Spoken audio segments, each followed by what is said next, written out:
Talking with Falcon football coach Matt Walker. And Matt, the Falcons were on the road again last weekend, went to Stevens Point. Pointers took a 31-10 win over the Falcons. Could you talk a little bit about that game? Well, obviously another frustrating day for us. Not only because of the end result, but what adds to it is you feel like you're in the game again. One of those days where take the opening drive right now and we take a 7-0 lead. You're looking around saying, hey, maybe this is the time we get off the wagon here and get this thing going.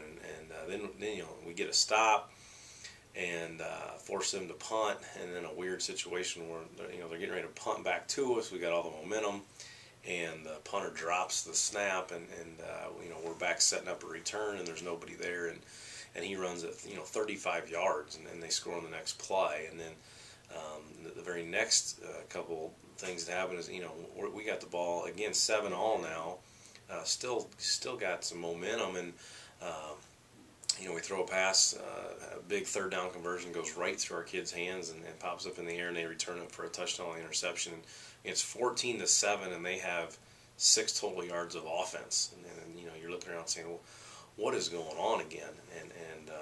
So I know that was a frustrating start, where we really felt like we were, maybe even outplaying the other team, and because of a couple weird plays and them capitalizing on big mistakes by us, it's 14-7, and we go into halftime down again, feeling like, arguably having outplayed the other team on offense and defense at times. So that was tough, and then we had trouble. Again, with some big plays. We gave up some big plays with conversions by them. Offensively, another day of doing some things 20-20, but really struggling again in the scoring zone. We all have really been searching since week 1 to figure out what's going on there. We've tried a couple things, and again, another frustrating day, and one where a lot of respect to Point taking advantage of the things that they took advantage of and coming up with a good plan to beat us. But, a little bit of a feeling that we may have gave one away. At least should have been in the game at the end, and we weren't because of some big mistakes early.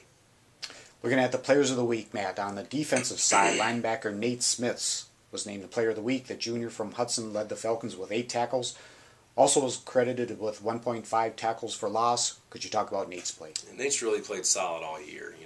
It wasn't a hard decision on who our player of the week was on that side of the ball. He was flying around. He made big plays for us. He had a couple big plays for us on third down to get us off the field.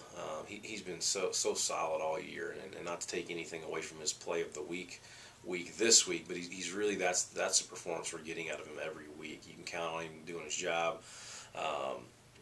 He's a tremendous football player who's really had kind of a breakout year for us this year, and we're excited about the year he's having and the future he's going to have.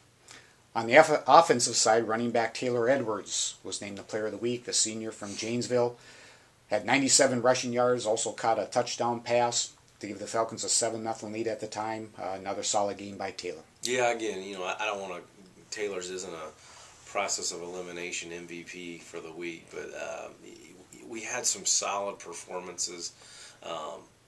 Nobody really jumped off the page with what they did, and then you look around and you say, man, Taylor hardly ever gets our award, and he gives 100 yards of rushing every week, and so another solid week by him. He did have the big touchdown for us, had some big plays early for us, and against another team that was truly trying to stack up the box and stop the run game, he still had nearly 100 yards rushing again, and so we went with Taylor. On the special team side, Matt Ainsworth was named the player of the week. He blocked a 42-yard field goal attempt, and he also had a couple of tackles on special teams. How about Matt's play? Again, the same thing he's doing on defense, where he's coming up with some big plays for us when we need him, and obviously to stop a score like that on the field goal is big. He's had a couple this year on big field goal blocks. And then he was flying around and kickoff and punt and doing some things for us, making tackles, and really turned into one of these a leader for this football team. We still got 4 left, and guys like Matt and Nate and Taylor and those other leaders of our football team. It's important that they continue to step up.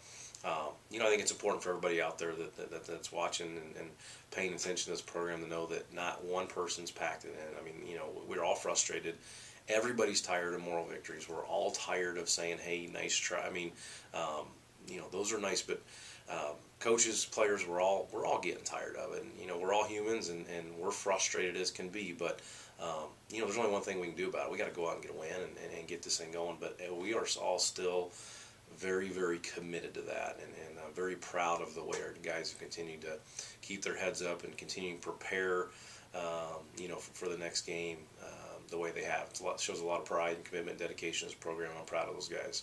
Talking about next game, Matt, the Falcons will host UW-Platteville at 1 o'clock on Saturday out at Raymer Field. What do you know about the Pioneers? Well, another good, solid football team. They're having a good year. Play a very difficult schedule. They're a group that offensively can create some problems for you. They formationally are going to get in a lot of different things. They're going to be a little more spread out than some people that we've played before.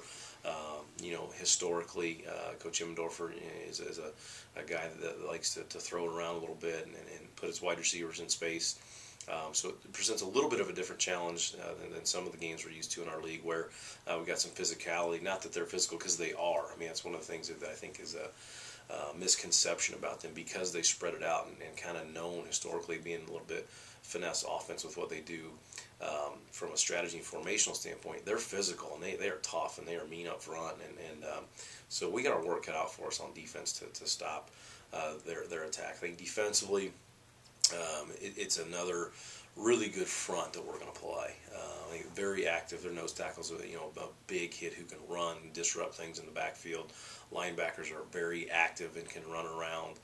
They do some things from a personnel standpoint where they give you a lot of different looks. Probably the most different, or the team that's going to give us the most diverse looks in terms of personnel on the field. That they're running a lot of guys in and out, keeping guys fresh, getting in and out of a lot of different looks with personnel.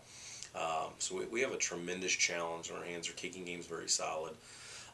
It's another good old, and no disrespect to Platteville, but another good old tough conference game for us. I mean, it's another one, and we got to play a near perfect game to have a chance here. But that's something we can do. I mean, and that's what we're striving for. So it should be fun. The weather looks good. It should be an exciting day for us. Matt, thanks for your time. We'll talk to you next week, and good luck to the Falcons. Thank you.